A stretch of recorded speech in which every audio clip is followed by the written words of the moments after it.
Hello everyone and welcome to the FPL Cougars show. I'm Chris. And I'm Kieran. And today we are previewing Game Week 2. In this show we'll be analysing each upcoming Game Week fixture, predicting the potential key players, differentials and working out where the clean sheets might come from.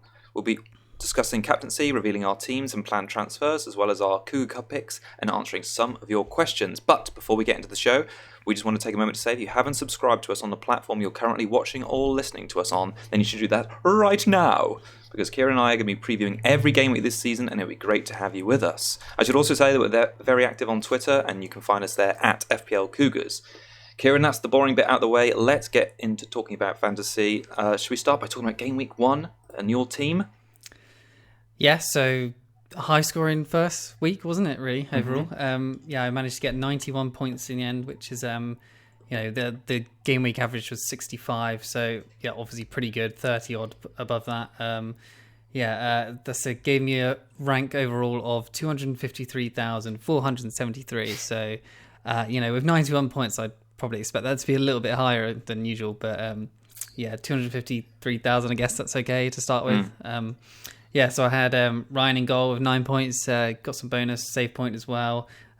Trent and Van Dijk, who obviously on that occasion were the right Liverpool defenders, even though they lost that clean sheet. Zinchenko, Digne, both with clean sheets. Salah captain, didn't go with Sterling in the end. If I did, obviously an extra 20 points would have been a really good game week, but never mind, hindsight. And then just 3 blanks in Perez, Sigurdsson and Jota, but the first 2 kept clean sheets, so 2 extra points from them. Decent enough. 91 points, can't complain. Yeah, it was a very good game week.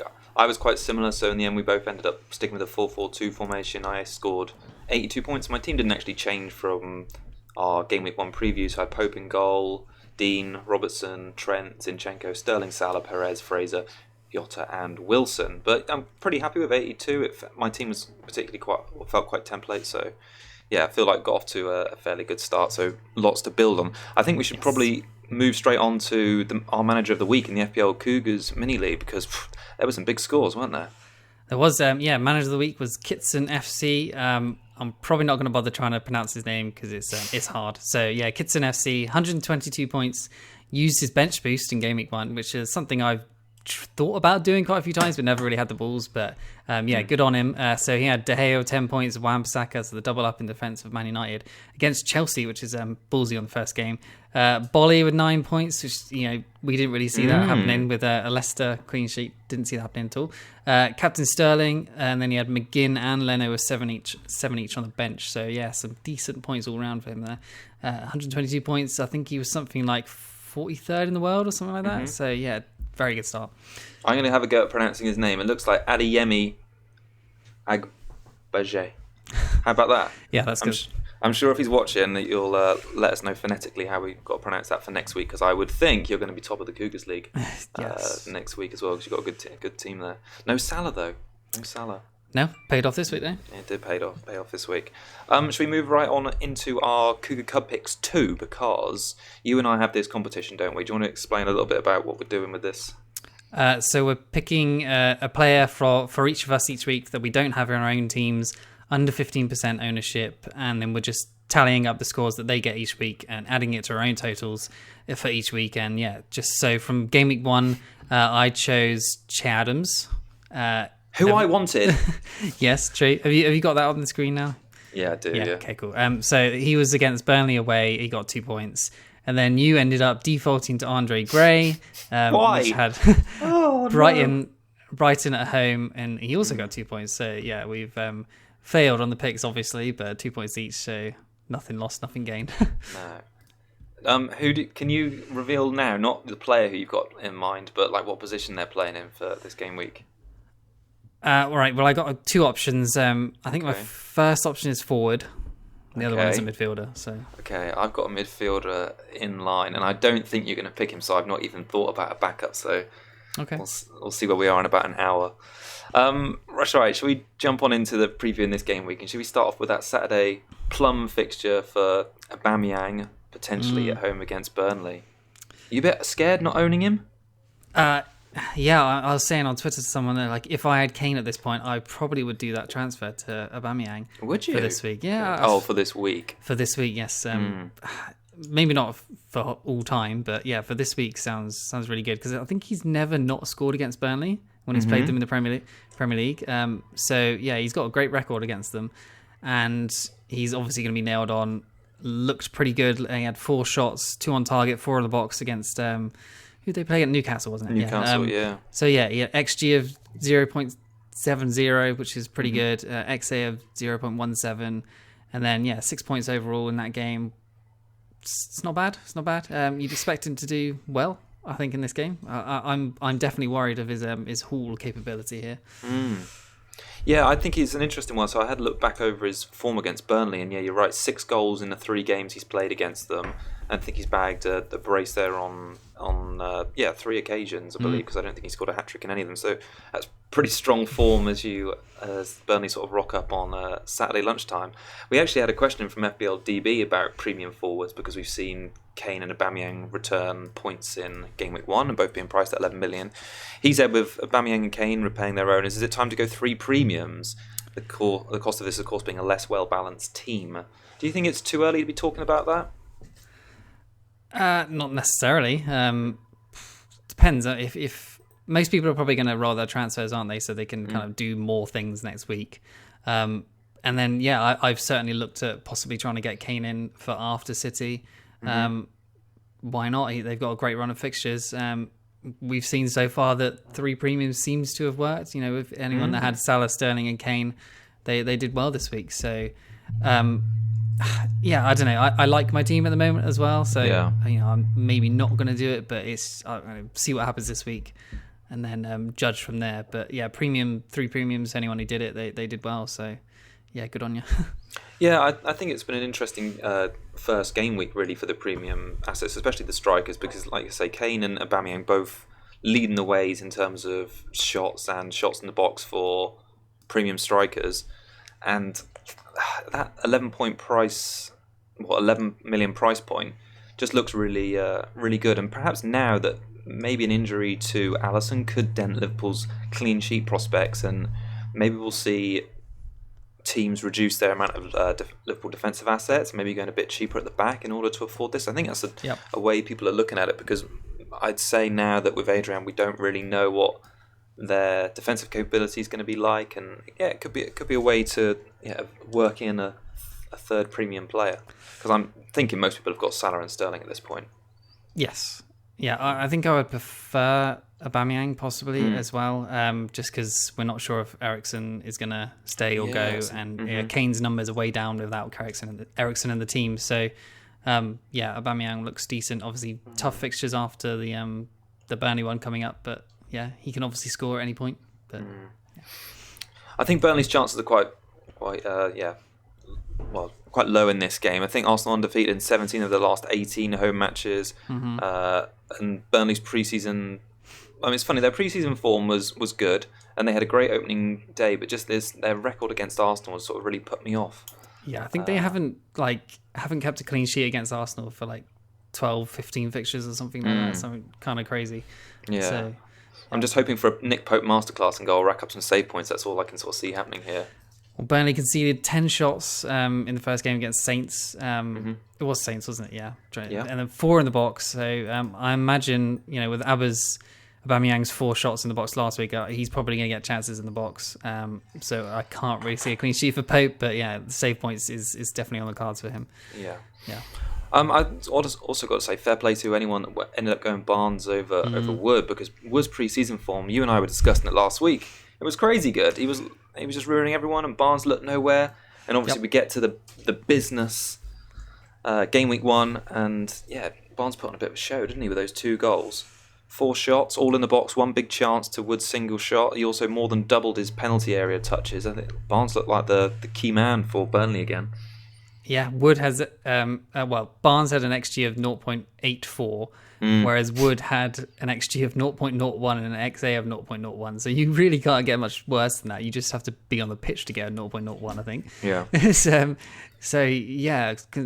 It's just another pre-season form really doesn't mean that much in the end, I suppose. No. With Wood having so many goals, and then just doing nothing in this game. Strange, really. Yeah. All right, should we move on to Villa against Bournemouth, or you got more to add on the Arsenal one? No, I think that's it. Oh, I should actually maybe say that Arsenal's defence shouldn't be overlooked. Like I said, that defensive record's good. Actually, the bookies have them down as the favourites to keep a clean sheet this weekend. 53% chance they put that at. And it was a surprise almost that they kept a clean sheet away from home at the start of this season. So I don't know if their defence is going to be... well, I would hope it's improved by the addition of David Luiz. Whether he starts this weekend remains to be seen. But could you see a clean sheet in that one? It's possible. I think Barnes scored against them maybe twice against Arsenal last year or something. So, at home, I think it's definitely possible. Away, less possible. But yeah, at home, why not? Yeah, anything's possible. 50-50 chance. Okay, so Villa against Bournemouth. Bournemouth, of course, travelling up to Villa there. We had a question in from Henrik Mkhitaryan on Twitter who said, for how long can we keep faith with Bournemouth players? Well, in his case, triple Bournemouth. Should they go after this game week ahead of Man City? I'm looking to save the transfers week. He has Ake, Fraser and Wilson. Now, I don't know what you thought about the Sheffield United and Bournemouth game on game week 1, but I was actually quite disappointed and a bit surprised at how poorly Bournemouth played and looked. I thought they looked quite weak at the back. They obviously got quite a few injuries in that area and they've changed their team around and they didn't look especially potent up front. And I mean, we'll put some of that down to perhaps Sheffield United's good defensive system from last season and how it's coming into the Premier League. But I mean, is that a bit of a worry? Obviously, I've got Wilson and Fraser. That's like 15 million of my budget combined. You've got Wilson. Is 8 million too much for Bournemouth players, or do you think it's just too early at this point in the season? We've seen it before. Bournemouth are super patchy, aren't they? So yeah, often after they have a bad game, they bounce back quite well. So yeah, I think Villa conceded 31 shots to Spurs in the first week. So yeah, you'd imagine Bournemouth are probably going to get at least half that. And Bournemouth like the counter away. So yeah, I think Villa looked pretty good against Spurs, like attacking wise. So I think they'll be confident. So Bournemouth will probably get chances on the break, and yeah, I don't see any reason to dump them this week. That's for sure. No. I would definitely hold on to them. I think if you get rid of King for someone like Pukki, you're probably asking for trouble for King to get a brace or something like that. Obviously Pukki's got a good chance in that Newcastle game, but King probably just has just as well of a chance. Yeah, so I wouldn't dump them just yet. I'm holding on to Wilson for now, for sure. I think Wilson might even be a season keeper, you know. He'll just tick along most weeks. I think after City, their fixtures are decent again, aren't they? So, well, yeah, just having a look at them now. They've got Leicester away, Everton at home, and then Southampton away. So, two relatively tricky away games in that home game against Everton. Definitely games Wilson can score in. Yeah. So, definitely. I think they missed that fourth attacker in Brooks, that really good sort of potent attacker that links the play. So yeah, who did they even replace him with? They didn't really replace him. Harry Wilson, maybe. Well, in the squad against Sheffield United, they didn't really have him of his ilk, I suppose. So yeah, I think they missed that, didn't they? Yeah, hopefully they put in maybe that Danjuma guy or Ibe, or just that fourth sort of attacking threat. I think will help them against Villa. Yeah. Well, I was actually a little bit worried after looking at the stats as well. I mean, Wilson had fewer shots than Ake, Billing, Lerma and Meepham, I think it was. So the fact that he's getting outshot in a home game against a promoted side by two defenders and two defensive midfielders, it's not a good look there. But I appreciate it's the first game of the season. He still returned, and if he can return when he's having a bad game, then great. I'm all for it. Exactly. Yeah. Well, I actually think this is going to be a bit of a goal fest, this one. Bournemouth's away form has been poor, obviously stretching back to last season we're talking about now. Conceded at least 2 in 12 of their last 14 away games. I thought they looked pretty open against Sheffield United, pretty open in pre-season. Do you think someone like McGinn is going to be able to take advantage of them potentially on the break or just in open play? A lot of people are talking about him, aren't they? But I don't know, if you had him from game week 1 then great, but I feel like he might be a trap, Just his XG was 0.46, his assist XA was 0.09, which isn't great. Only had one big chance and finished it, so he was clinical. 2 shots against Tottenham away though. Yeah, obviously, but that was on the break. Yeah, just I don't know. I just can't see him returning a lot very often. I mean, maybe for 5.5 if he gets one every 3 or 4 games, then it's pretty good. But I don't think I could be going there. But their fixtures are so good that you do kind of want to get in on the Villa. attack. Grealish looked pretty decent, I suppose. Close to a few assists. Dawdled on the ball for the Spurs' second goal, I think it was. So he just needs to cut that out, and then he'll be really good. But Wesley, not sure about him. Looked like he's kind of doing the hold up play role and not really getting involved in the actual points, probably. But yeah, I think wait to see on him still. But it's hard to know which one to pick in that attack. Even I want one of them, but I'm not sure who. Basically, yeah. I mean, to be honest, I'm sort of the opposite with you on McGinn. I feel like he's one of those players. If he gets a goal or assist this game week, I think his price is going to skyrocket with those fixtures. 3 home games in the next 4 against Bournemouth, Everton, and West Ham, and their away game is against Palace. I just feel like if he gets an assist in one of these next 2 games or a goal, any attacking return, basically, I think he's going to be shooting up in price. You compare him to enabler. Like 5.5 last year at Fraser. He's nothing close to Fraser's standard, in my opinion. Like Fraser was getting goals, assists all over the place. Like McGinn's playing too far back to do that, in my opinion. I think this will be a good test, though, won't it, this weekend? It will, yeah. We'll see if he's an actual asset or not, I suppose. Did you see anyone else who were potentially assets in that Villa team? I mean, you say about Wesley and Grealish was a bit sloppy for that second Tottenham goals, and he gave the ball away, but is he an option for this run? I mean, I just feel like they've got some good fixtures here. Possibly. I mean, 0.5 more than McGinn, so maybe not worth it over McGinn. But hard to judge off the first game, really. Yeah. He looked good, though, so he did kind of pass the eye test, but quite far back. Yeah, he was. All right, should we move on to Brighton against West Ham? Yes. Cool, all right, because I think this is sort of like a potential turning point for West Ham. They got absolutely drubbed, didn't they, really, that 5-0 opening day loss against City. And looking at the stats, it was just like a wasteland of barren. But it was Lanzini, who I've mentioned a few times on the show, especially in pre-season. I think he had 5 penalty area touches against City. Diop and Haller had 1 each, and that was it. So West Ham only managed 7 penalty area touches against City, and Lanzini had 5 of them. So he looked like the most threatening. He played centrally first half and moved out left, and second half a bit later on in the game. Unlucky not to score as well with that save from Edison. Yeah, I just feel like he looks like the best value pick for me in that West Ham team at the moment.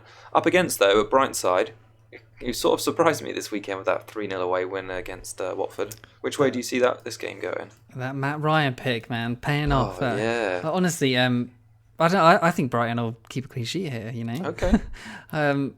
They looked solid against Watford, so I can't see why not. I think they look attacking as well, haven't they? 3-0 against Watford is great. Obviously, they were clinical, but their XG was pretty low as a team. But if they can just get more chances at home, then they'll be looking good. I think it's a Brighton win to clean sheet, to be honest. I think they could be on 6 points and close to the top of the league at the end of this week.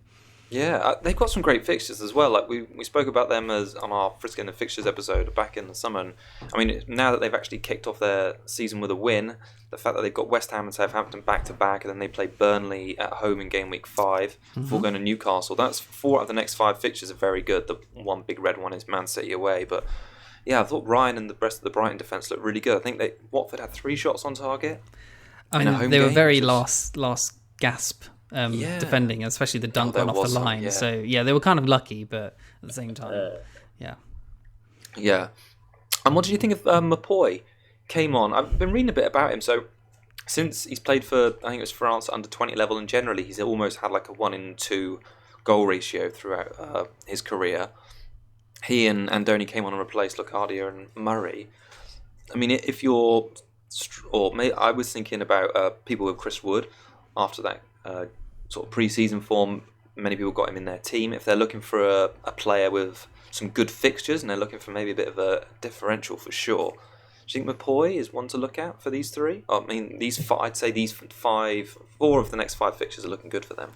I mean, he only had 1 shot, 1 goal. So, he only had 15 minutes, 10 minutes or something like that. So not much to work off. But he passed the eye test when he came on. I thought he looked good. So. Hard to say if he's definitely going to get starts. If he gets a goal in the next game, then maybe he'll start. But I can't see Murray being a bench one all season. So I imagine Mulpai. Sorry, I don't know how to pronounce it. But imagine he won't be starting every game. So it's a risk to go there. But yeah, if you want to if you want to go there, then try it. To be honest, because I might think about it soon enough if he gets some starts. Yeah, well, I just feel like he's one of those players that he'll come in for Murray. Well, like he came in for Murray in game week 1, and I think that will flip soon. He'll start, and then occasionally Murray will sort of come on for him late in the game. I feel like he could potentially be some good value there in Brighton. It's Potter roulette, I think. It is, because he's got so many options. Obviously Trossard that everyone was piping up to do, thought he'd do well, and thought he'd definitely start the game because he looked good in preseason. And they decided to go for Gross. It seems to be one or the other.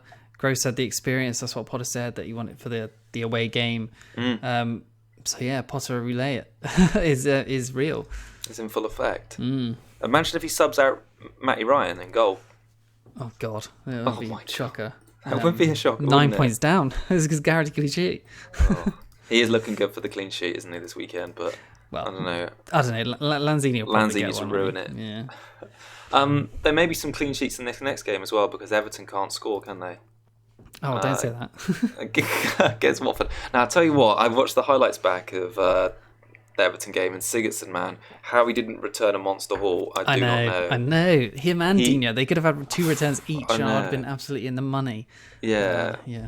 Siggy just looked great. He had that one big chance, which I think was just like the ball fell to him in the penalty area. Someone crazy block. 4 shots, 2 in the box. He had 0.6 xG, which is the highest of all Everton players.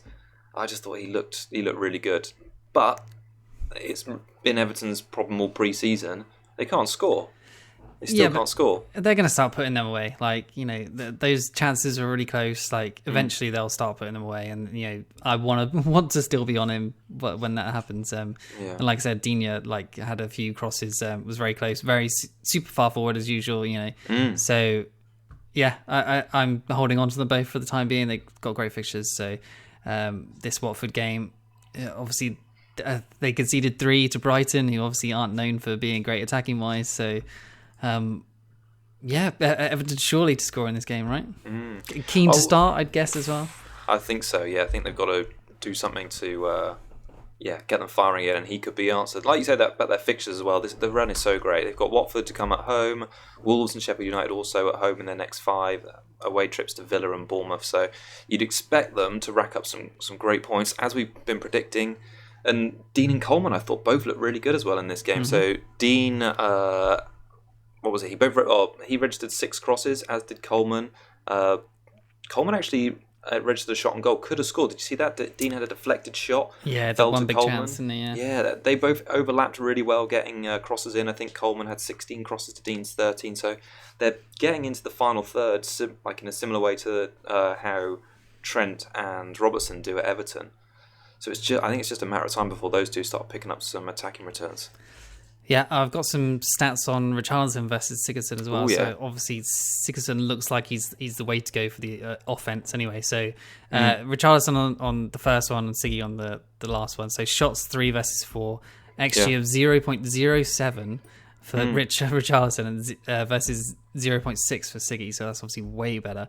XA of 0.1 for Richie, 0.12 for Siggy, and then X attack, which is combined assist and goal threat, 0.7 for Richarlison versus 3.4 for Sigurdsson. So that's absolutely huge numbers compared to Richarlison. And obviously they're the same price. Richarlison and seems to be that he'll be playing further forward, and obviously those are not relaying in the sort of stats. So Sigurdsson looking good for some hopeful returns. And hopefully it's this time, because I think you need to give Sigurdsson a bit of time. He just trickles along, doesn't he?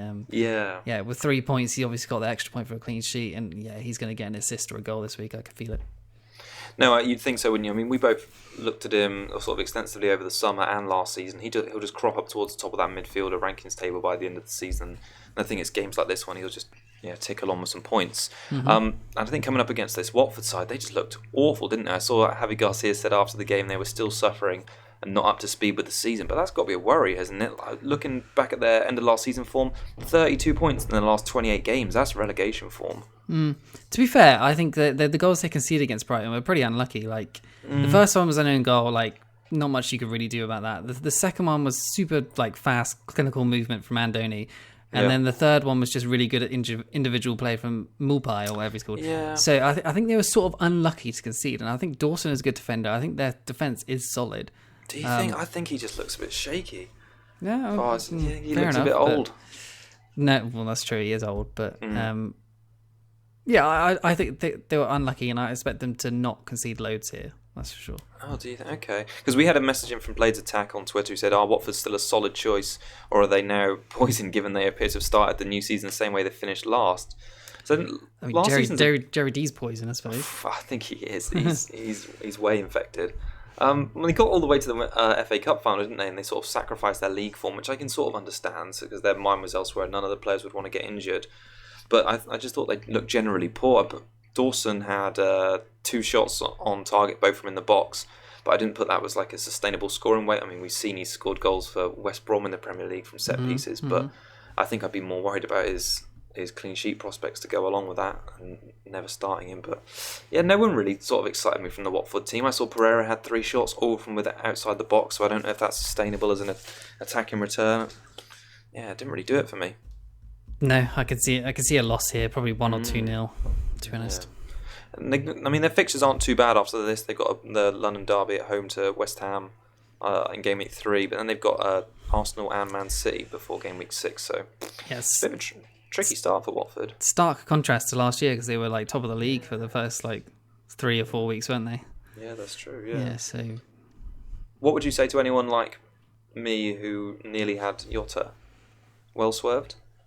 Jota? Do you mean Jerry D? Sorry, I do mean Jerry D. Yeah, well swerved. Hooked at half time. Not a good sign. No, it isn't, is it? Okay. How about Norwich against Newcastle? We were talking about Pukki a minute ago, and he looked good, didn't he, when we watched Liverpool on Friday night? He did, yeah. If he can score against Liverpool, then he might be fixture proof, you know. 3 shots, 1 on target, 3 in the box, 1 big chance, XG of 0.5 or 0.49, 2 key passes, 7 points. Newcastle at home, you know, the whole attack seems to go through him. Every other team seems to have competition for the striker position, but he's just got that nailed on. Everything goes through him, and yeah, you'd expect him to probably get a goal in this game, maybe more.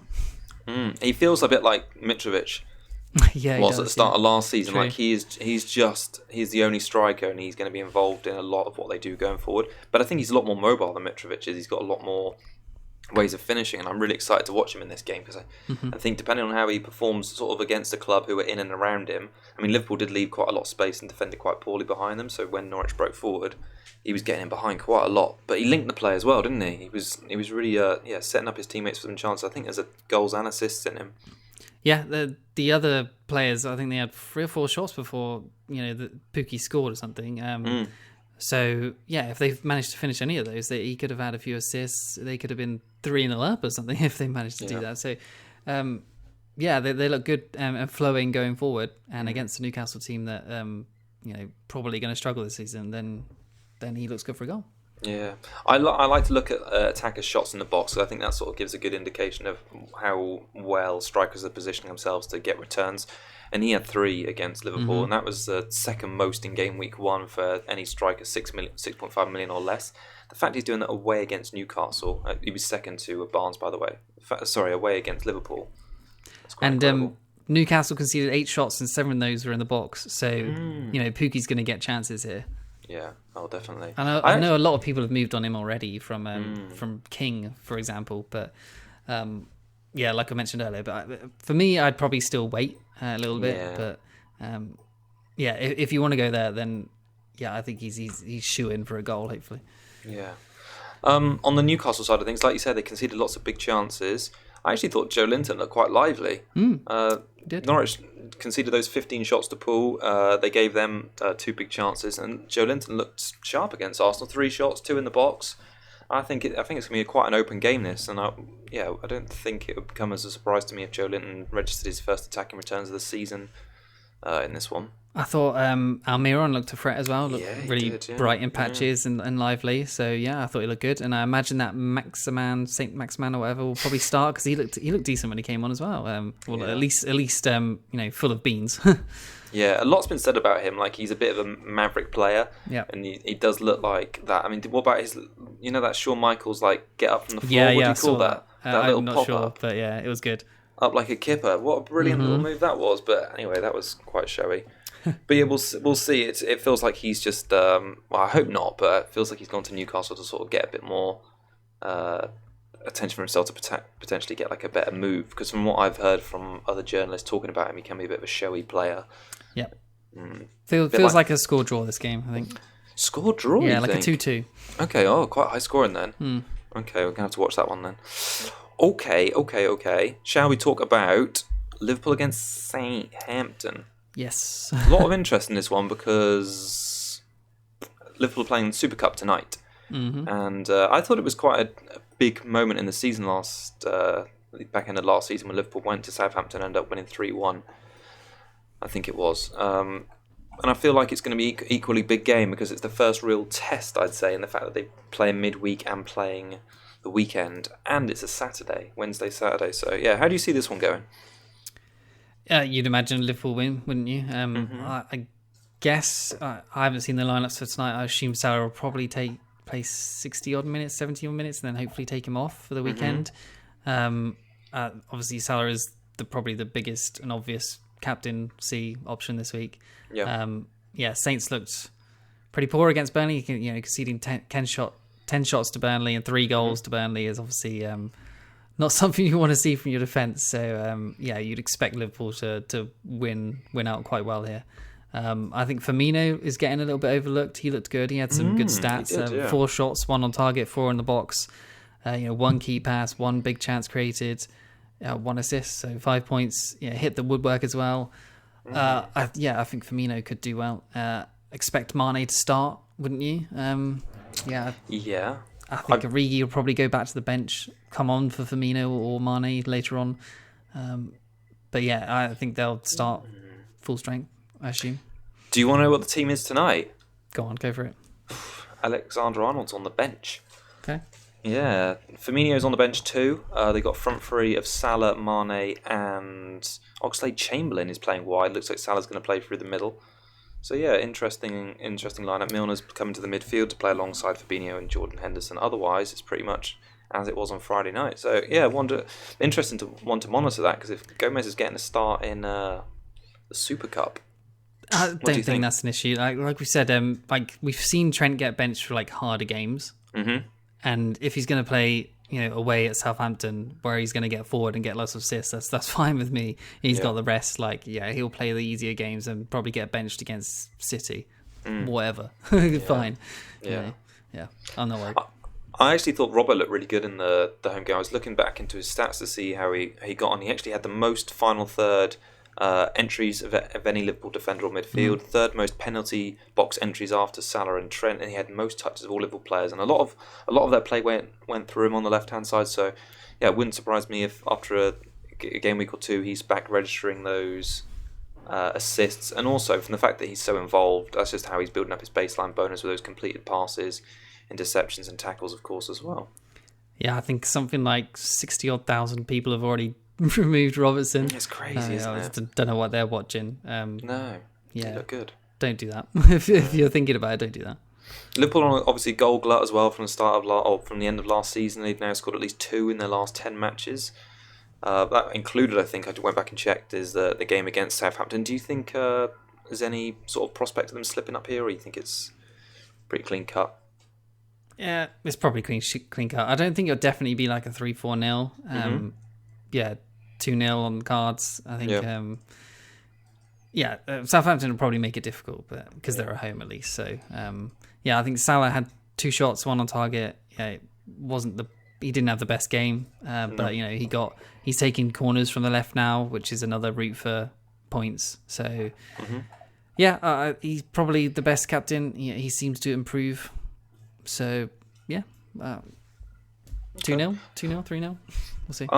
Okay. Should we say a quick word on Adams and Redmond? What do you think of those two? I know they were on the end of that 3-0, but I haven't got any stats on Redmond, but I thought Adams looked decent enough. Missed that early opportunity, didn't he? Or he was pretty close.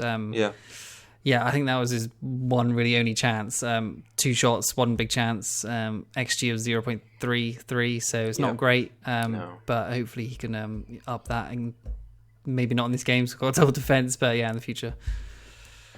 Yeah, well, I compared him with Joe Linton as well. Joe Linton actually was way more involved for Newcastle in I'd say it was a more tricky home game against Newcastle. So that was a bit of a surprise because Adams was coming off a really strong pre-season. So I'm going to keep those sort of two in mind as my 6 million potential go-to strikers, if you like, in case I'm looking for some budget options when I wildcard, which is probably going to happen in the international break. Cool.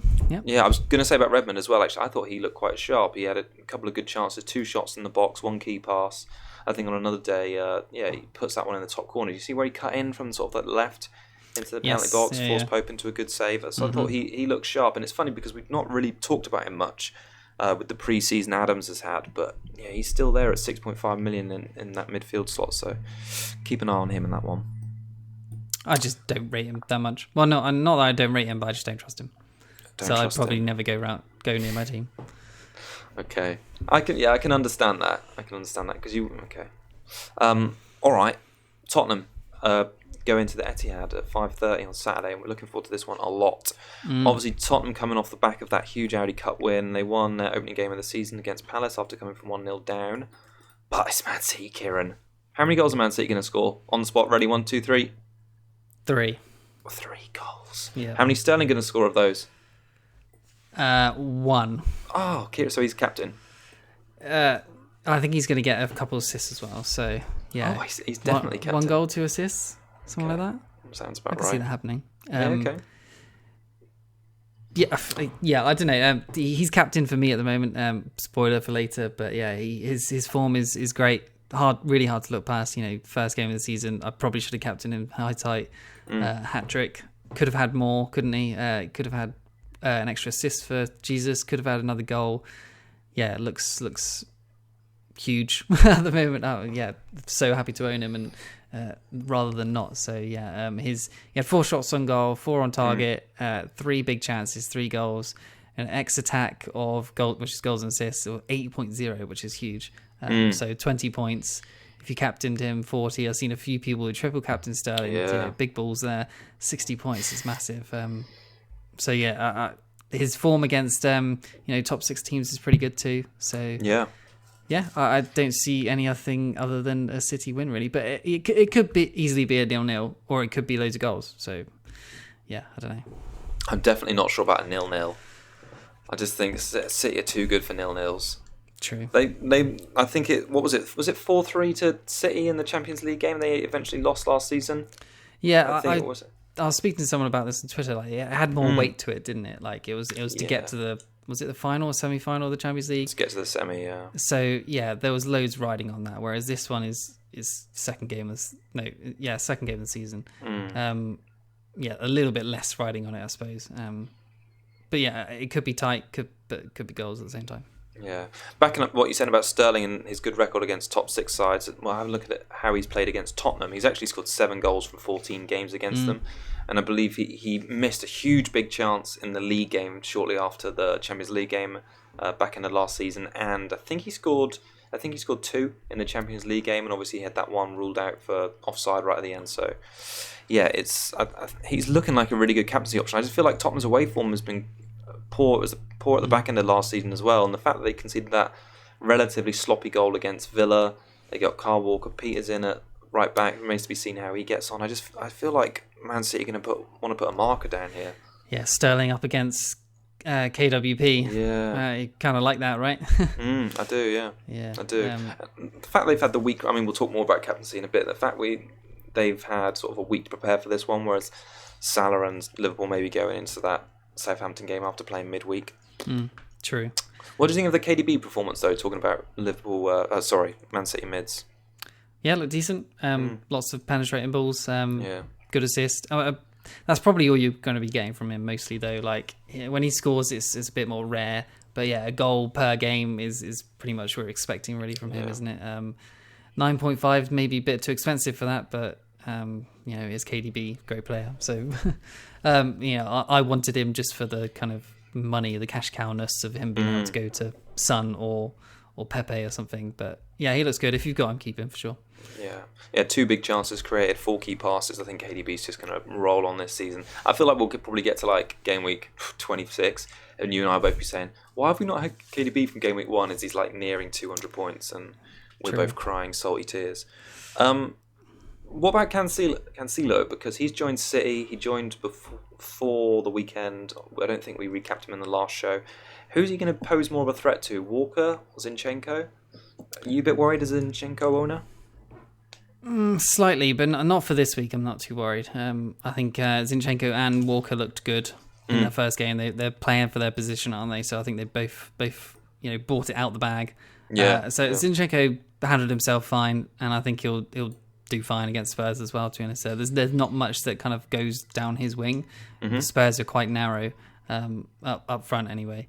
So I think he should be fine, to be honest. And yeah, he'll play this game. Hopefully a clean sheet. Hopefully play the next one, and then maybe I'll think about getting rid of him then. Yeah, that sounds about right to me, because well, I think I'm going to move on for Zinchenko fairly swiftly. Just it's that fear of just rotation. I just can't handle it. Just like holding my chest Saturday morning. Was it, about 11:25? I was like, where are these 6 points going to come in? And just when he started, I was like, that's a lock. The problem is that like he's 5.5, which is great price point to get onto like Wan-Bissaka or Maguire or something. Yeah. But at the same time, then you lose City coverage. So, and then the only way to definitely get there is Laporte or Edison, and then you have to find funds from somewhere else. So it's difficult. I don't really want to lose City defence, but I don't want him being benched, that's for sure. So Wan-Bissaka, Maguire look decent replacement.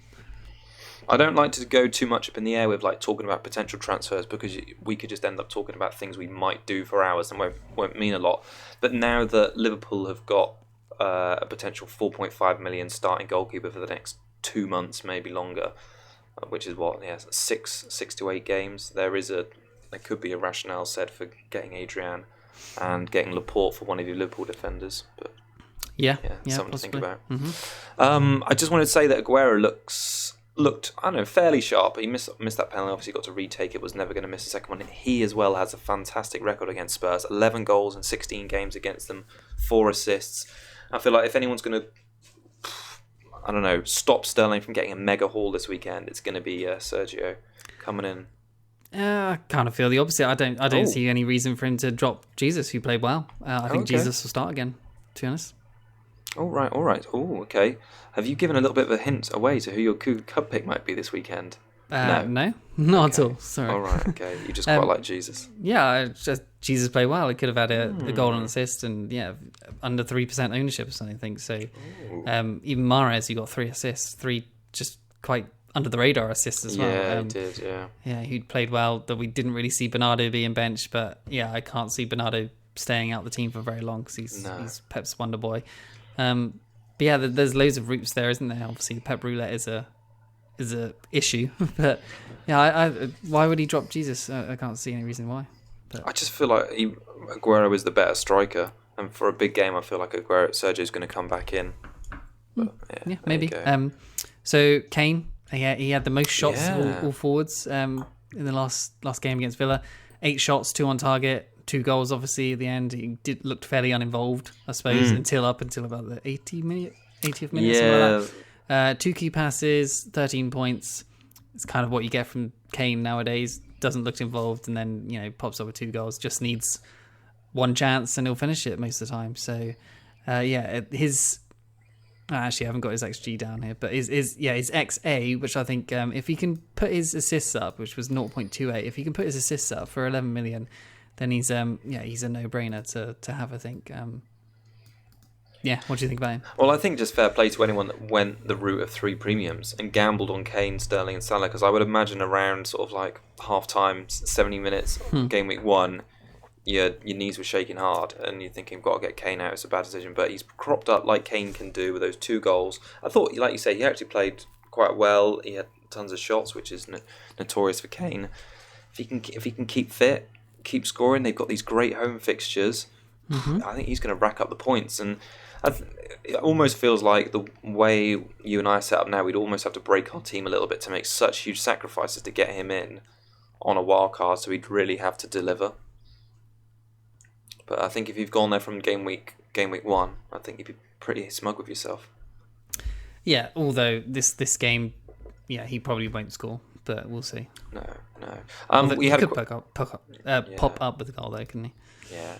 We had a question from Keenan Ramsey on YouTube, who said, "What's your thoughts on the transfer of Lucas to Martial?" Obviously, Lucas returned an assist in game week 1, but it seems a lot of people are getting itchy feet over him already, which I'm a little bit surprised about, because like we said earlier, Eriksen didn't start. He may still be leaving. Mora could get more game time. We all knew he was going to have this away game against Man City in game week 2. And after that, we've said he got Newcastle at home, Palace at home, Leicester away, Arsenal away in the next 4. Not in that order. But there's some good fixtures there. What do you think about Mora? Or do you think he's just another transfer waiting to happen anyway? You're probably not going to keep him for after game week 3, I guess. Son could come in for game week 3. Lo Celso's there now as well. Yeah. So I imagine his place is definitely under threat. But yeah, he played okay. So maybe it's not. I mean, Ali is still out, isn't it? So he could probably still play. I don't know. I didn't go with him for that reason of possibly booking in a transfer already. Yeah. And I didn't want that. And I didn't think he'd massively haul against Villa, and he didn't. So if you want to go to Martial, I think that's a good call. Maybe not this week. Maybe just play him, see what happens. Maybe he gets an assist or a return. But yeah, Martial still got a tough fixture against Wolves. Martial looks great. Obviously, number 9, 7.5, proper out of position. But if you haven't already done it, then you're probably outpriced already. So, because he rose last night, 7.6 now. So, yeah, if you haven't done it already, then I wouldn't do it, because you'd have to take a hit to get him. So, yeah, no, I think that's some fair advice. Should we move on to talk about Sheffield United against Palace? Yes. Okay. Sunday. Yes. Lundstrom picked up a bonus point. 4 million defender playing midfield, and he got subbed on the 78th minute, and they didn't keep a clean sheet. How did he get that bonus point, Kieran? I have no idea, to be honest. He just played quite well, didn't he? And yeah. Sheffield United fans just seem to hate him. They do, don't they? Why? Sheffield United fans, let us know why you don't like him so much. I saw someone saying that they still think he's going to get dropped this week. So, oh god, I don't know. Maybe we're seeing the different games of them. Yeah.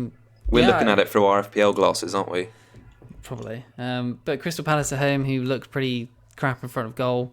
And then Sheffield United looked quite strong in defence. So it could be a clean sheet there, So I think a lot of people are thinking about playing him in their 11. Why not at this point? 4.0 should start if they've got someone like, I don't know, Mora against City. If they don't want to play him, obviously, then go for it. All right. So you had any ideas about playing him this week? No, not for me. No. Yeah, he'll probably be first chance. He isn't at the moment, but he probably will be. He's not going to play for me. But what about you? I've been thinking, Kieran. Just bear with me that I might play him over Perez. No, maybe. Don't be silly. Maybe. No.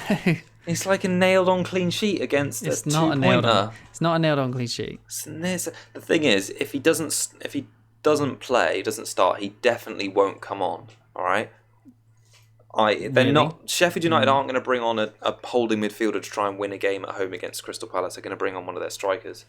So from that point of view, if he doesn't start, Perez is definitely coming off the bench. What do you think?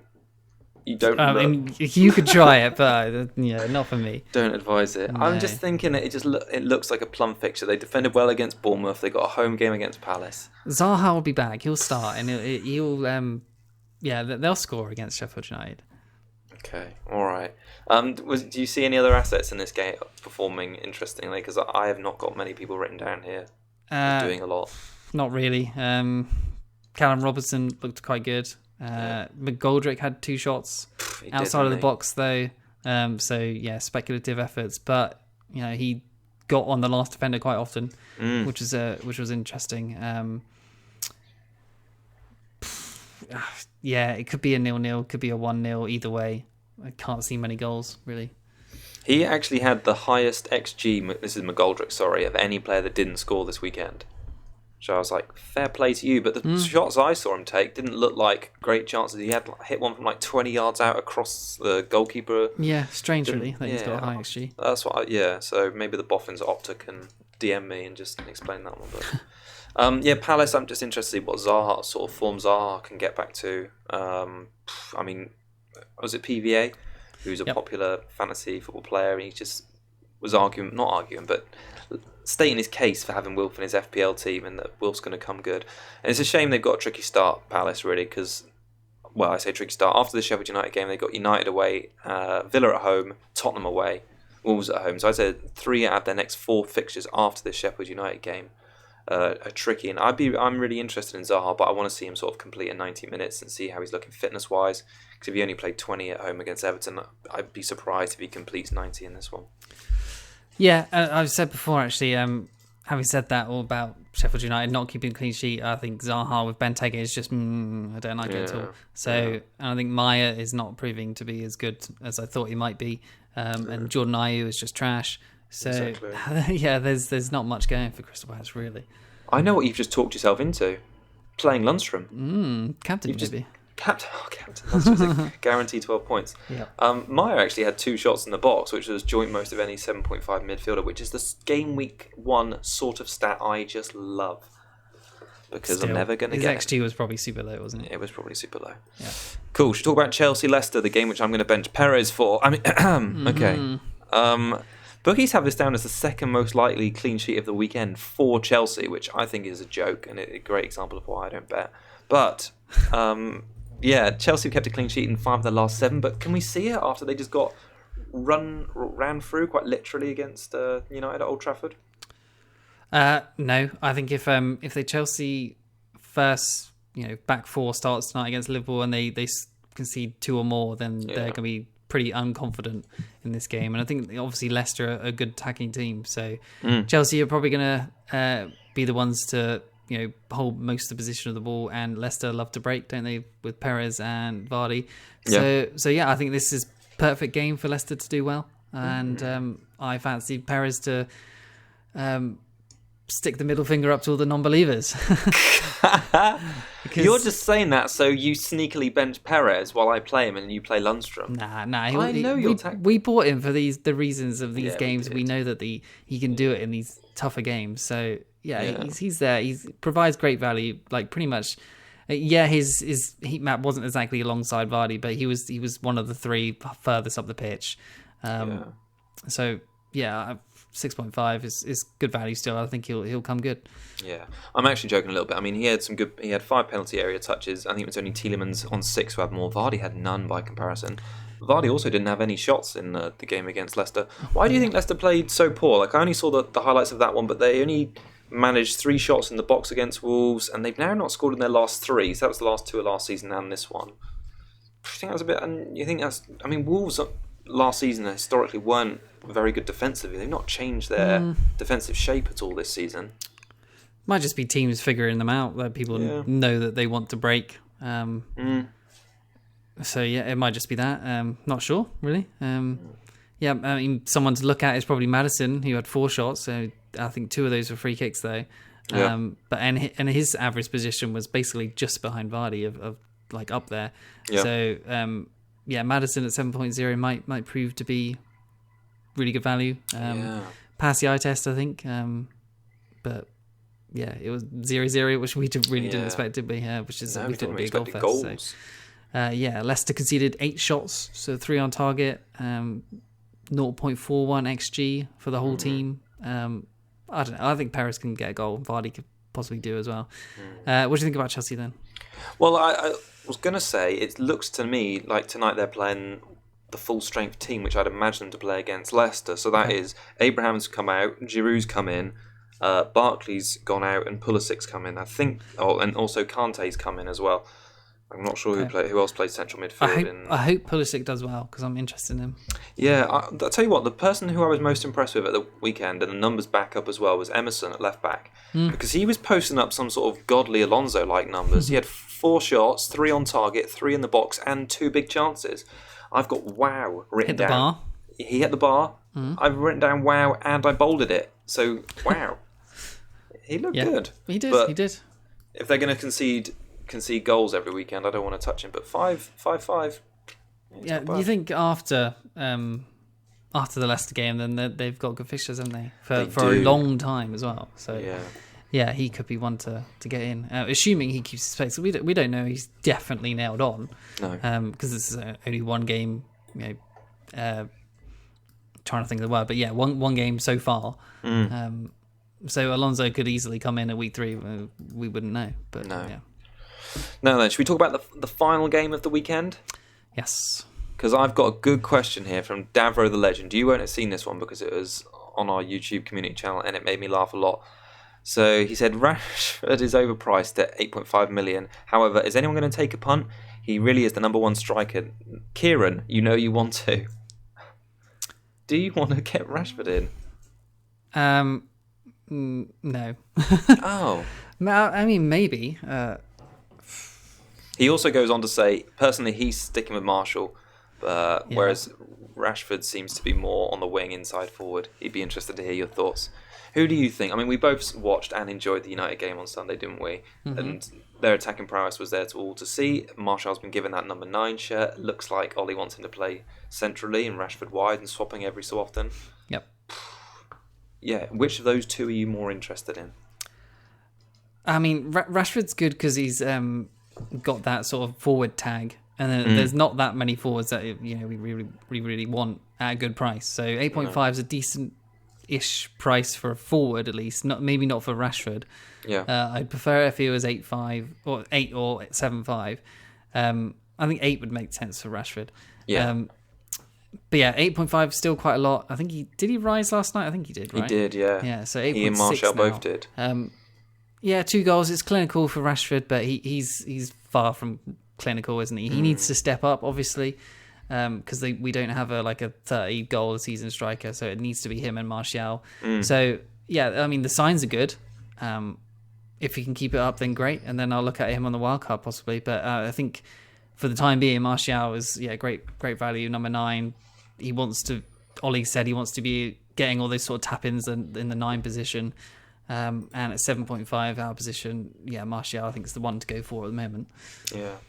Well, they both had 4 shots, 2 on target, and both of those on target ones came from inside the box. Mm-hmm. I think it's quite an interesting note about the penalties because I've sort of heard conflicting things. I've heard some reports saying that I think it was one of the players said whoever wins the penalty gets to take it, but then I thought I'd heard that Ollie had said Pogba is still on penalties and Rashford just happened to take that one.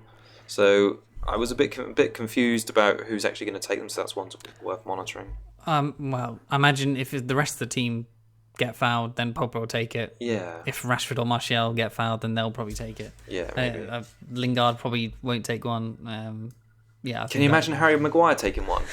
No, I think it's Rashford or Martial. If they get fouled, then they'll probably try and take it. Anyone else, then it'll be Pogba, so I'd imagine. Yeah. Saka. He just played so well, didn't he, again? Those bonus points just sort of attract him like a magnet. 5 clearances, 3 recoveries, 6 tackles. He actually had 3 penalty box entries, which is more than any other defender. So, which you'd more than Shaw. I mean, on the other side, I thought he just made Shaw look quite a poor wing left back, or full back by comparison, really.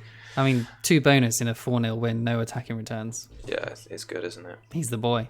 I think Wolves is more of a test, though. Funnily enough, the away game against Wolves rather than the home game against Chelsea, where I think we'll really get a taste of what this United side are about. They haven't lost in pre-season, and obviously won on this one. They've kept 4 clean sheets in pre-season and this one. So I think Wolves have really got up to speed because of the Europa League commitments. Yeah. So I think this is going to be a really top game on Monday night. I'm looking forward to that one. Although they didn't look up to speed when they played Leicester, so... No, true. It was a slow game. Yeah. They don't have Europa League, do they, this Thursday? Or do they? They do, yeah. They but I imagine they're going to be benching mostly because they're 4-0 up. So, Jota, Jimenez, Dendonka, maybe most of those people will probably be benched. They'll probably still play their back 4 because they never seem to rest them. No. But yeah, I thought Doherty looked quite good in that game as well, actually. He got quite full forward. So he may still provide decent value at 6-0. Even Johnny looked decent as well. But yeah, Doherty was far forward. He nearly scored as well. So yeah, someone to look at for sure. Monday Night Football. Hard to predict. If United keep a clean sheet, then Zinchenko to Wan-Bissaka or Maguire looks great. On, yeah. I think Jota and Jimenez had a really poor game on Sunday. They both looked really wasteful, or both were really wasteful. Mm-hmm. Jota got in some great positions. I think Jota was it 2 shots in the box? I think he had. I think they might have both had the same actually, but they both 2 shots in the box, and I think that just Jota's finishing let him down in a big way. Had some good chances. Yeah, I think if Jota's coming up against Wan-Bissaka, then good luck to him. Yeah. Right, shall we wrap up with our chit chat about captaincy? Yeah. Because we've spoken a little bit about it before, but just to provide some stats, we've actually got a stats video coming out probably tomorrow now, so look out for that one. But in the meantime, I think the decision for me is mainly between Sterling and Salah. You say you're on Sterling now, although I think your graphic might be a bit out of date because it's still showing as Salah as the captain there. Is it? Okay. But I'll have a look at that. I think Salah's away form at the end of last season was really good. He was averaging 6.3 points per game in his last 3 games of last season. Obviously, he had those 11 touches in the box at home to Norwich and 2 shots. It's just the Sterling points per game in his last 3 home games is a whopping 8.6. And 7 touches in the box against West Ham, 4 shots in the box. I think sort of the numbers are pointing towards Sterling and almost the fixture too with Tottenham's poor defensive record coming off the back of last season as well. So I think it's close between those two. Yeah, I've not really got much else to say about that. It's Salah or Sterling for me as well. It's a toss-up at the moment. I think they both look good. If Salah does anything tonight, I'll probably put it back on Salah. Maybe I just need to get the balls and just forget about the fixture. Spurs' away record has not been great recently. Just Sterling form over fixture. That might be the way. Yeah, I'm sort of leaning that way too.